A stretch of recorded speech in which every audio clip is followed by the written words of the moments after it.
Hey everyone, welcome back to the channel. Welcome to a new race weekend. We have arrived to the Hard Rock Stadium for the 2025 Miami Grand Prix. There is so many things happening this weekend, so let's get to it.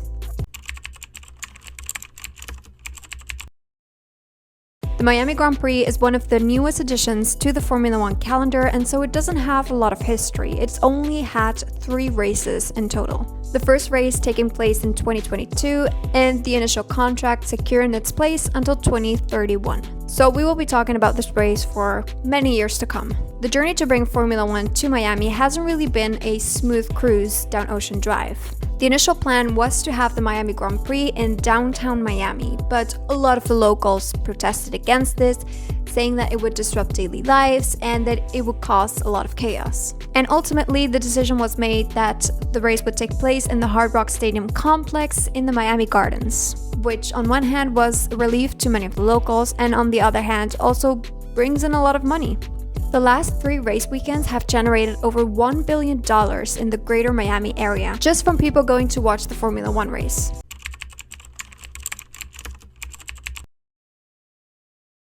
Now, as I said, the Miami Grand Prix has a very short history, but it has had some very important moments. And the moment that I want to highlight is Lando Norris's first ever Formula One win. And it was quite impressive since he started the race in 5th place and ended with a 7.6 gap from Max Verstappen, who ended up 2nd.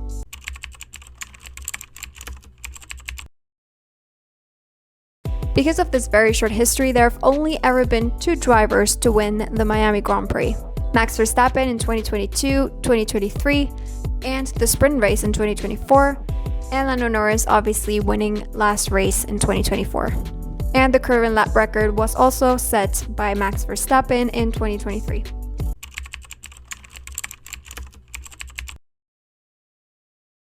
The Grand Prix is held in the Hard Rock Stadium complex, home of the Miami Dolphins. And the development process of this track was actually quite long. The developers simulated over 36 different layouts for the track in the span of 5 years, until they finally decided on the current layout. This track has had some slight tweaks over the years, mainly due to safety reasons and some complaints from the drivers. Daniel Ricciardo actually described the chicane from turn 13 to 16 as a little too Mickey Mouse. Another of the more common complaints about this track is that it is too narrow, and given that the cars are becoming bigger and bigger, there's not much overtaking opportunity. The circuit itself is 5.4 kilometers long and features 19 turns. The race distance covers a total of 308.6 kilometers over 57 laps.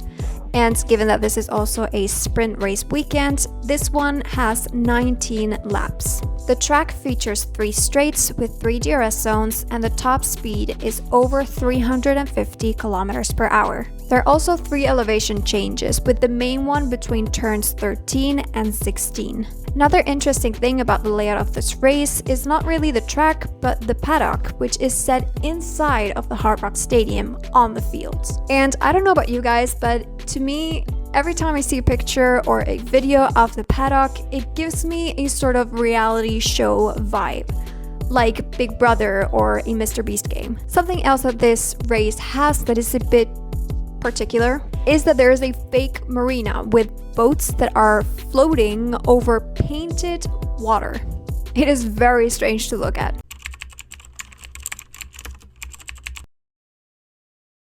As I said at the beginning of this video, there are so many interesting things happening this weekend apart from the race.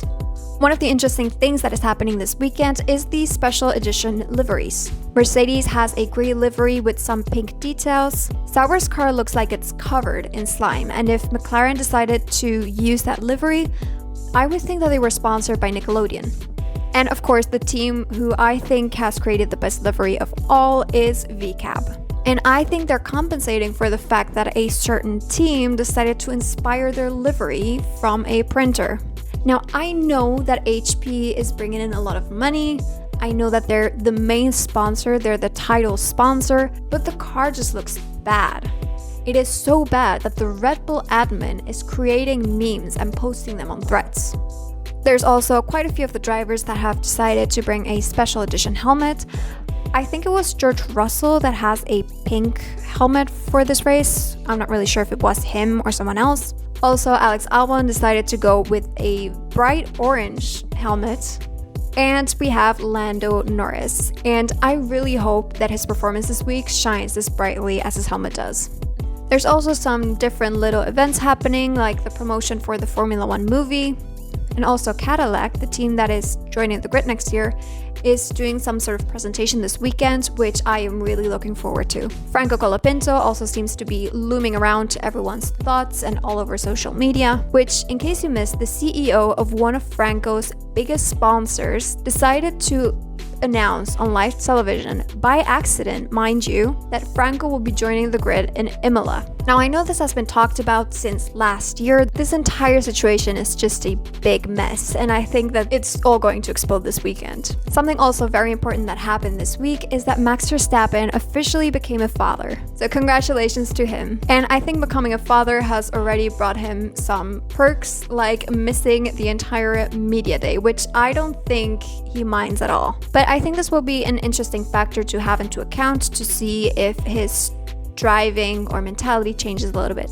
Also, Red Bull and Ferrari have brought in some of the modifications that they will be using in the next couple of races. And even though I don't think that Ferrari will be able to perform miracles, I really hope that these modifications will help Charles and Lewis to put themselves into the running for the championship as drivers, as well as Ferrari as a team. Going into the 2025 Miami Grand Prix, one of the big things we have to take into account is the weather. Depending on which weather app you look at, it's either going to rain lightly on Sunday and a thunderstorm on Monday, or we'll have a thunderstorm on Sunday and light rain on Monday. All I know is that regardless of which weather app you choose, just make sure that you're not using the same one as Ferrari. Now, personally, I am really hoping for rain. As I said before, the cars are getting wider, the track is very narrow, it's hard to overtake, and I don't think the race itself is going to be very interesting. So I'm really hoping for rain to bring in a new variable.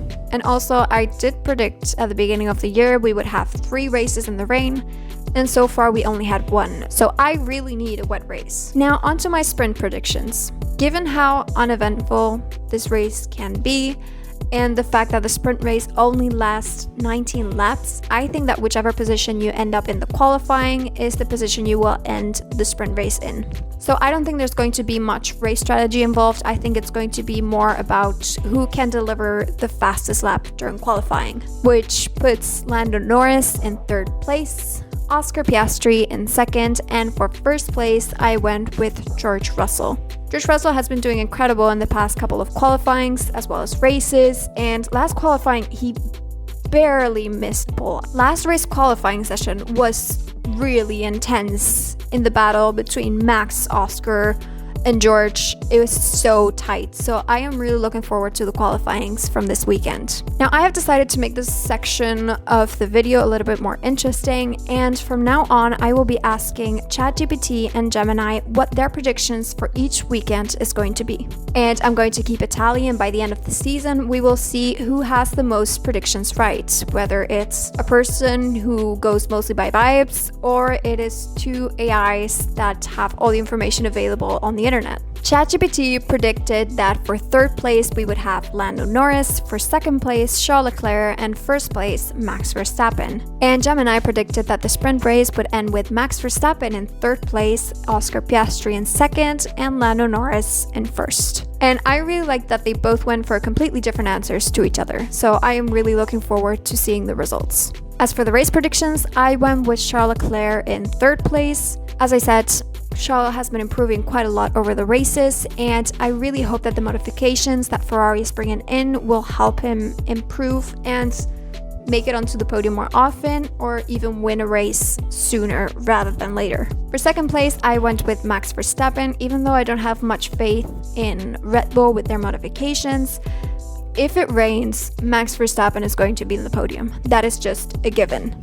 So I'm going to put him in 2nd place. And for 1st place, I went with Lando Norris. Lando Norris is an incredible driver, but he has a lot of very small mistakes that end up ruining the entire race for him. I feel like he is in a mentality where he keeps pushing himself farther than he has to. Because last weekend, I really think he would have gotten pole position during qualifying, but he pushed himself a lot more than he should have and ended up in the wall. Plus, he has a lot of negative self-talk, and that actually ends up affecting you. So I really hope that this week off has really helped him in his mentality and realizing that he doesn't have to push as hard as he is because he is a good performer. And hopefully he was able to erase all those negative thoughts and gain confidence again. And given that this is the place where he won his first ever Formula 1 race, I think it could bring a little bit of luck. According to ChatGPT, third place is going to go to Max Verstappen, second place to Lando Norris, and first place to Oscar Piastri. ChatGPT also gave me the comment that Leclerc could potentially disrupt the trio if Ferrari's performance aligns with the circuit's characteristics. And I agree.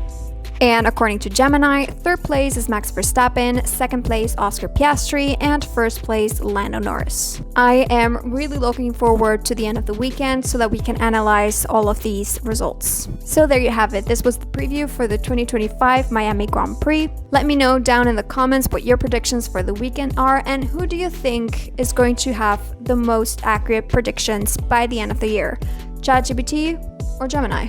I really hope you guys enjoy this race weekend. Take care of yourselves, and as always, please like this video, subscribe to the channel, and I hope to see you all very soon.